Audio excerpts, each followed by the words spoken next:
نحمده ونصلي على رسوله الكريم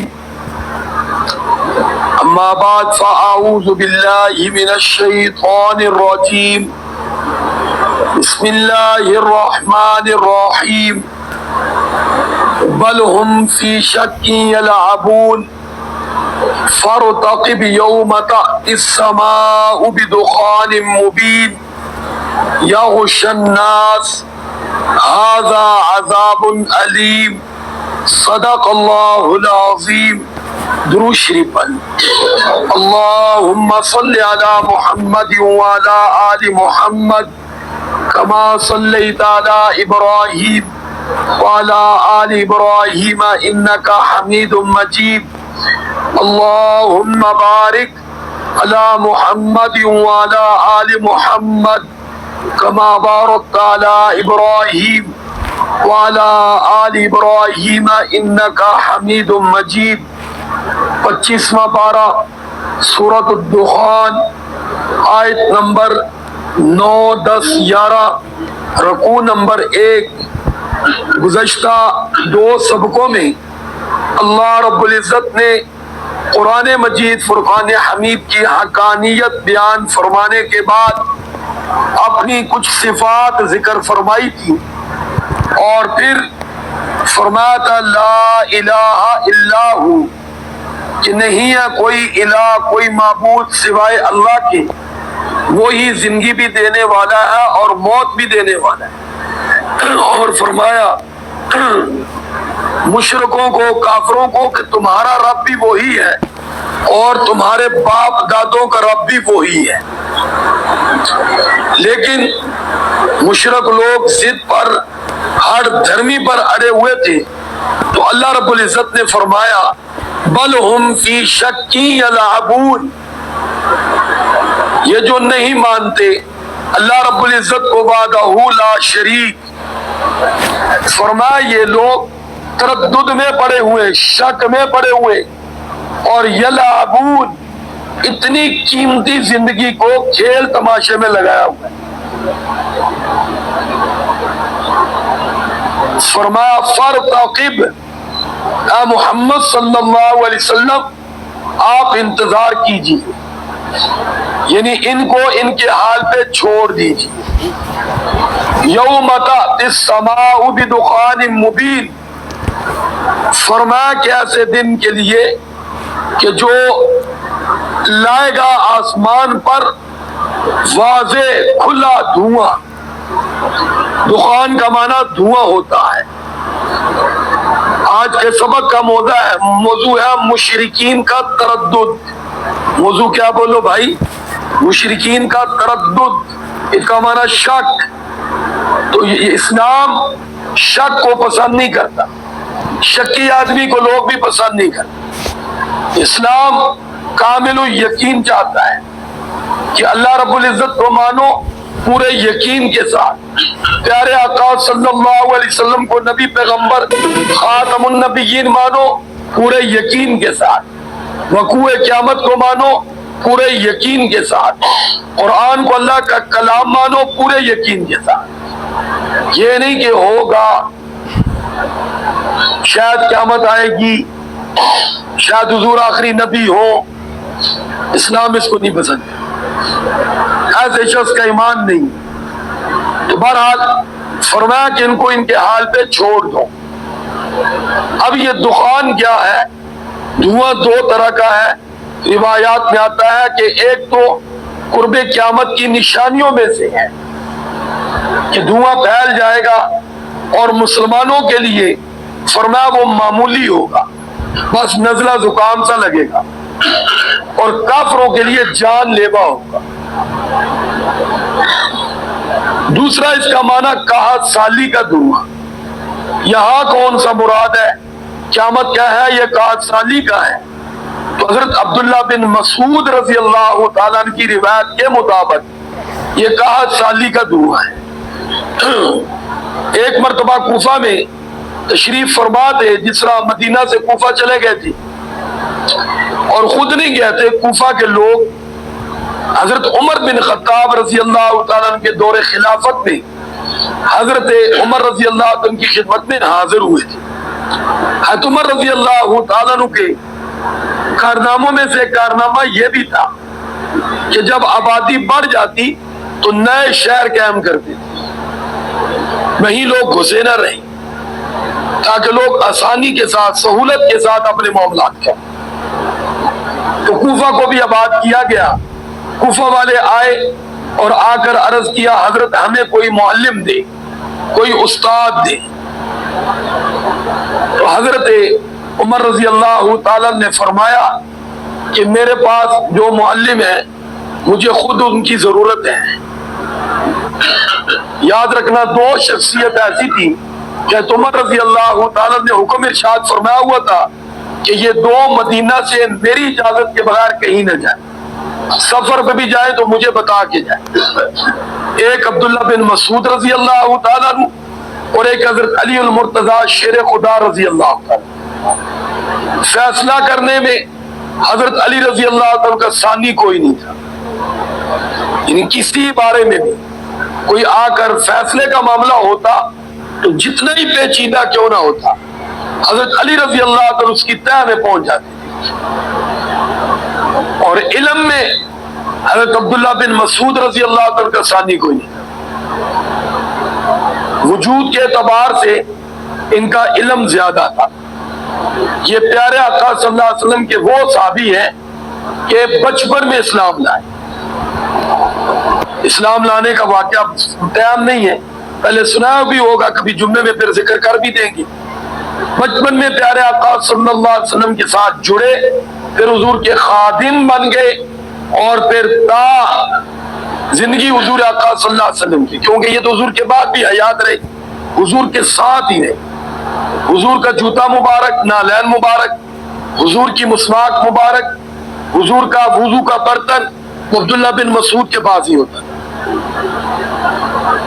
اور ہمارا احناف کا جتنا بھی مسائل کے اعتبار سے معاملہ وہ سارا عبداللہ بن مسعود کے ساتھ ہے. کس کے ساتھ ہے بولو؟ فقہ حنفی جو ہے نا وہ ساری عبداللہ بن مسعود کے ساتھ ہے.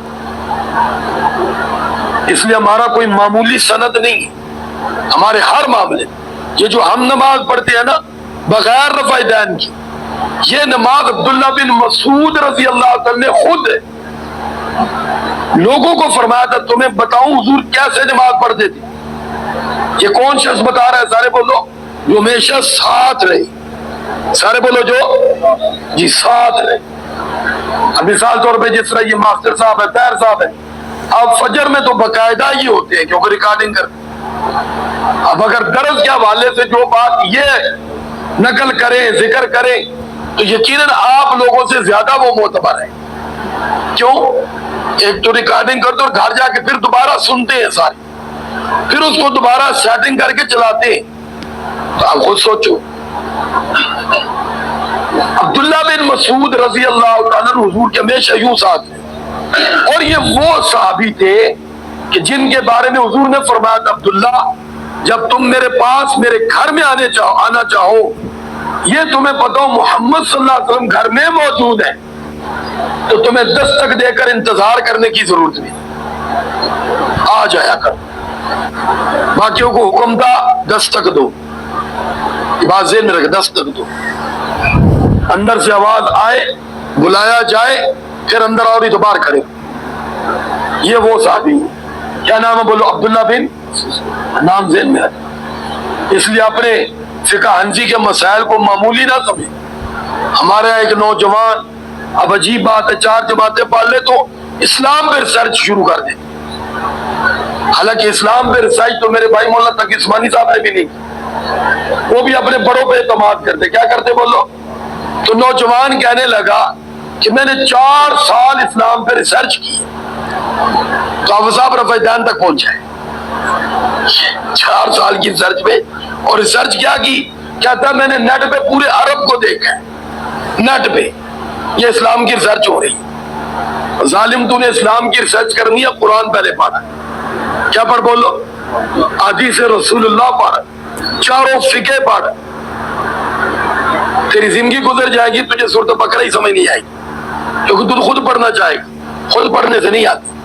خود حضرت عمر رضی اللہ عنہ زبان بھی عربی اور صلاحیتیں اتنی ہے کہ حضور نے فرمایا میرے بعد نبی ہوتے تو عمر ہوتے.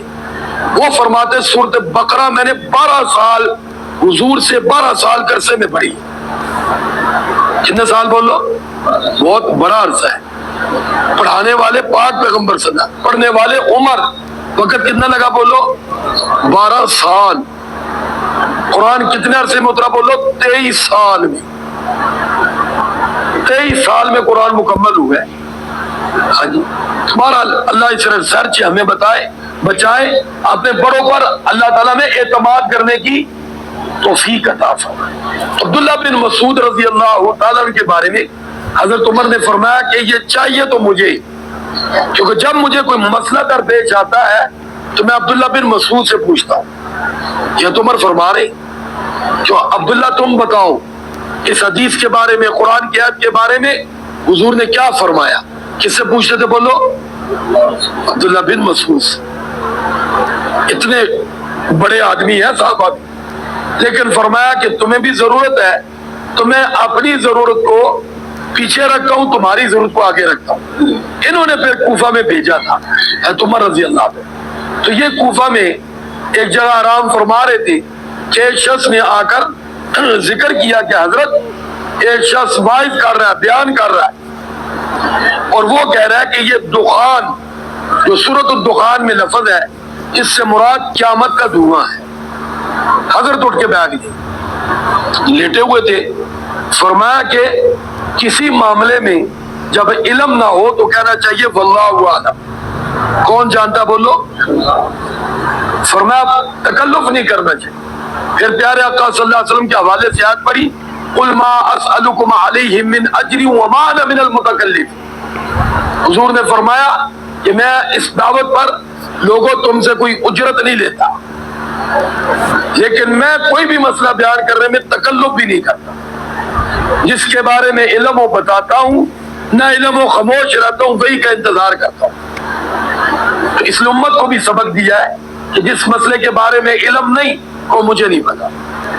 امام اعظم رحمت اللہ علیہ کی خوبیوں میں خوبی یہ بھی ہے، سینکڑوں ایسے مسئلے آئیں گے، 20 آئیں گے جن کے بارے میں حضرت نے واضح فرمایا واللہ اعلم، مجھے نہیں پتا. بولو مجھے دھڑک ہو. اور آج اللہ معاف کر ہم اس کو اپنی سلٹ سمجھتے ہیں، اس لیے اپنی رائے دے دیتے. غلط بات ہے بھائی. دین بہت گہرا سمندر ہے. ہاں جی، اگر ذرہ علم بھی مل جائے تو بڑی بات ہے. عبداللہ بن مسعود رضی اللہ تعالیٰ نے پھر تفصیل بیان کی. انہوں نے فرمایا یہ دخان قحط سالی اس سے مراد ہے. پھر فرمایا مکہ والوں پر جب بار بار پاک پیغمبر صلی اللہ علیہ وسلم دعوت دیتے رہے وہ مخالفت کرتے رہے، تو ایک موقع پر حضور آقا صلی اللہ علیہ وسلم ان سے تنگ آ کر حضور نے بد دعا کی تھی، اللہم اے اللہ ان پر ایسا قحط مسلط کر، ایسا فاقہ اور ایسی تنگی مسلط کر جو یوسف علیہ السلام کے دور میں لوگوں پہ آئی تھی. حضور نے بد دعائیں دی ہیں. وہاں لوگ کہتے تھے حضور نے کسی کو کبھی بد دعا نہیں دی. کیوں نہیں دی؟ حضور نے بد دعائیں دی ہیں. جنگ کے موقع پہ عصر کی نماز قضا ہوئی، حضور نے ہاتھ اٹھا کر بد دعائیں دی، یا اللہ جن کافروں مشرکوں کی وجہ سے میری نماز قضا ہوئی ان کے لیے آگ. بہرحال حضرت عبداللہ بن مسعود رضی اللہ تعالیٰ عنہ فرماتے ہیں کہ حضور آقا صلی اللہ علیہ وسلم نے جب بد دعا کی مکہ والوں پہ قحط آیا، اور ایسا آیا کہ مردے جانور کھانے پہ مجبور ہو گئے، چمڑوں کو پانی میں ابال کر کھانے پہ مجبور ہو گئے. لیکن یہ بات ہے کہ جب پکڑ میں آتے تھے بھاگتے پاک پیغمبر صلی اللہ علیہ وسلم کے پاس. پھر لوگوں کو بھیجا مدینہ میں، جا کر حضور سے درخواست کرے کہ آپ دعا کریں یہ مصیبت ہم سے ٹل جائے. وعدہ یہ کرتے تھے ہم آپ کی بات مان لیں، لیکن پھر نہیں مانتے. تو یہاں کون سا مراد ہے؟ دھواں بولو بھائی، قحط سالی کا. تو فرمایا بل ہم فی شکی یلعبون فارتقب یوم تأتی السماء بدخان مبین، کہ فرمایا وہ دھواں جب آسمان لائے گا، یعنی وہ دھواں پھیل جائے گا تو یغش الناس، اور وہ اتنا زیادہ ہوگا لوگوں کو ڈھانپ لے گا. اور فرمایا ھذا عذاب علیم، یہ کوئی معمولی چیز نہیں ہوگی، یہ دردناک عذاب ہوگا. اس لیے کہا سالی کا دھواں ہو یا قرب قیامت کا دھواں ہو، اللہ اس کی سختی سے ہماری حفاظت فرمائے. وآخر دعوانا ان الحمدللہ رب العالمین. درود شریف پڑھیں.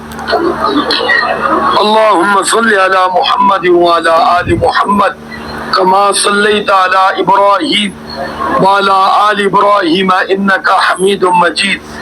اللہم بارک علی محمد وعلی آل محمد کما بارکت علی ابراہیم وعلی آل ابراہیم انکا حمید مجید.